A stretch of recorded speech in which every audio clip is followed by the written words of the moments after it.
Good day mga agaw, isang mapagpalang araw na po sa ating lahat. Welcome naman po dito sa aking munting channel, Agaw Senior. Nauna sa lahat mga agaw, shoutout na rin po sa aking mga subscriber dyan. At saka shoutout na rin po sa mga silent viewers ko po dyan. Paki-subscribe naman po itong munting channel ko po at saka maraming salamat po. Ngayong araw na to mga agaw, sa video na to ay magpapatoka po ako ng aking mga alaga nito, mga sisiw. At ang pagkain ko po nito agaw ay mix na patoka at saka binasa ko po para po madali lang po nilang lunukin at saka madali lang po silang mabubusog. At ang gamit ko pong patoka nito agaw sa mga sisiw ko po ay ito pong Integra 2000. Yan. At ito pong Integra 2000 agaw ay imimix ko po sa ibang klase na feeds. At ang gamit kong ibang feeds na panghalo agaw sa Integra 2000 ay ito pong hog grower na gawa po sa Ultra Pack. Itong hog grower na to ay pagkain po ng baboy. Bali, malalaking pellets po ito agaw. Kaya kailangan ko po talagang babasahin para po ito ay matunaw. Itong hog grower agaw, ito po yung pinapakain ko noon pa man sa mga manok ko, minimix ko po. Kasi po nung una, nakikita ko po yung mga alaga kong mga manok dito nung meron pa akong baboy dito. Yung mga talsik na mga pagkain ng baboy ay kinakain po ng mga manok ko at saka po nang tinimbang ko po sila ay malalaki po yung katawan at saka may bibigat. Kaya po noon pa man ay sinubukan ko na po itong gamitin, itong Ultra Pack na hog grower. At maganda naman po yung resulta. Kaya hanggang ngayon, pag meron po akong sisiw ay ito po ang pinapakain ko.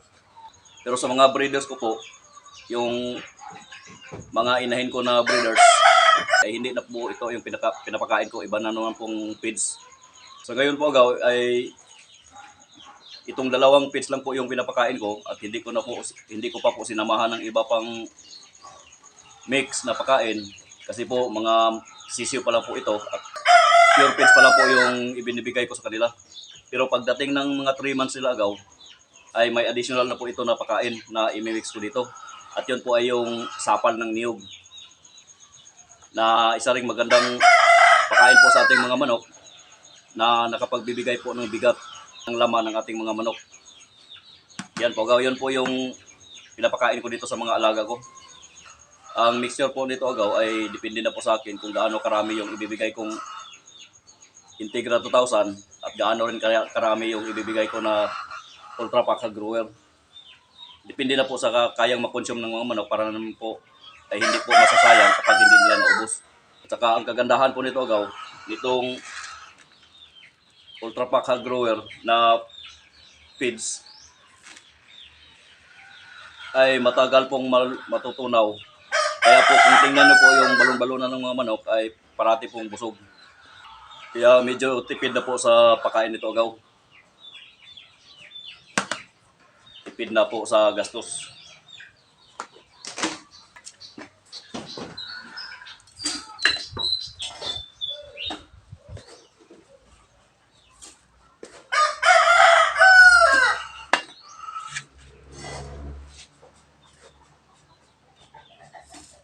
Apat na scoop po yung Integra 2000 at 6 po nitong hog grower.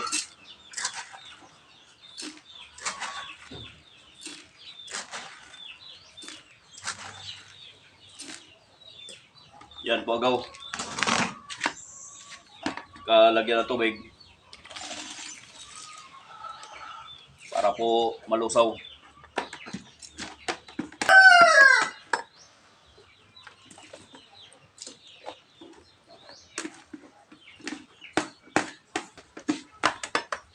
Yan, ito na po agaw.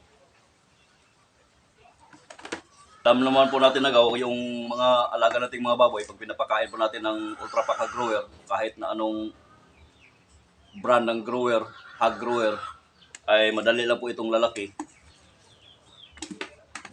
nasa ilang buwan ay pwede na pong maibenta yung mga baboy. Kaya ito rin po yung pinapakain ko sa aking mga alagang sisiw para na po madali po itong lumaki. At hindi na po ako masyadong mapagasto sa pakain. Konting panahon lang ay pwede ko na po itong i-dispose o maibenta. Yan.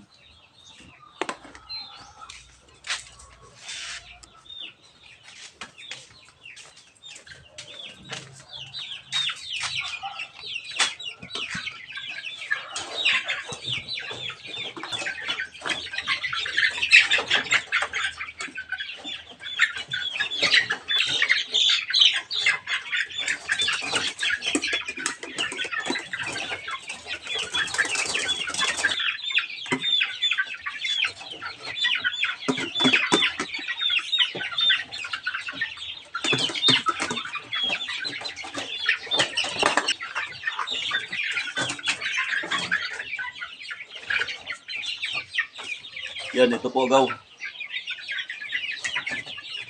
Hindi lang po masyadong basain ng sobra para na po hindi po yung malabnaw yung pagkatimpla, yung pagkamix.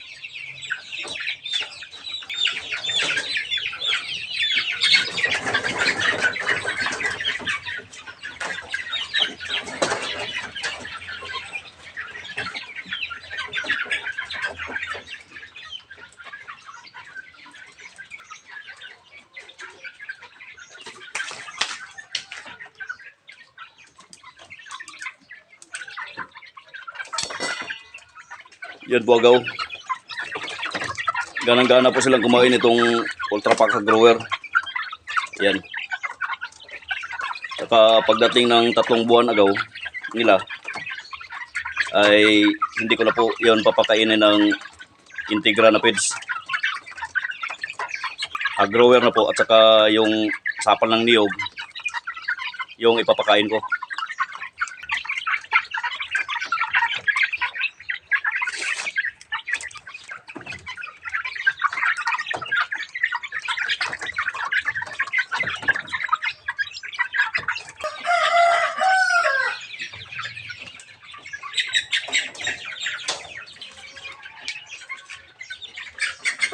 Ganito na po yung size ng mga manok ko. Yan, mga sisiw. Ang edad po dito ay 1 month at saka 1 week old. To be exact po ay 38 days po ito sila. Ito magkapatid na to. Ito yung unang first batch na napisa. So malalaki po talaga gaw. At ang dahilan po nito na malaki sila ay malaki din po yung ama nila.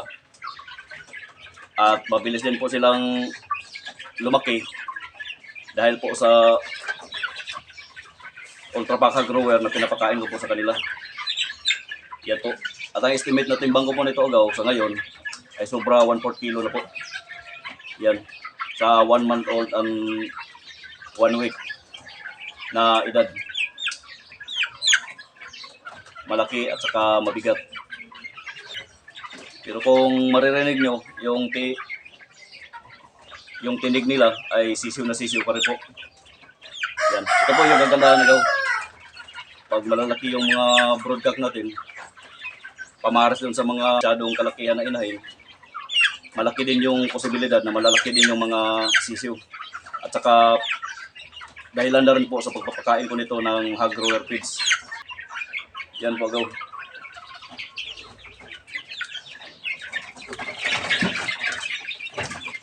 Ito po gaw ay 33 days po ito. Yan. Maliit lang ng konti doon sa unang ipinakita ko. Bali sa second batch po ito napisa.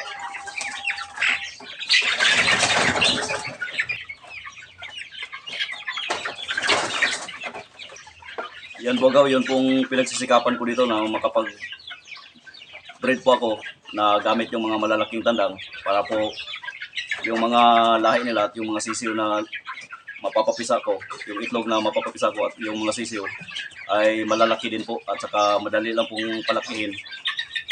Sa konting panahon lang ay pwede ko na po itong mai-dispose or maibenta para hindi na po ako masyadong mapagastos sa pagkain.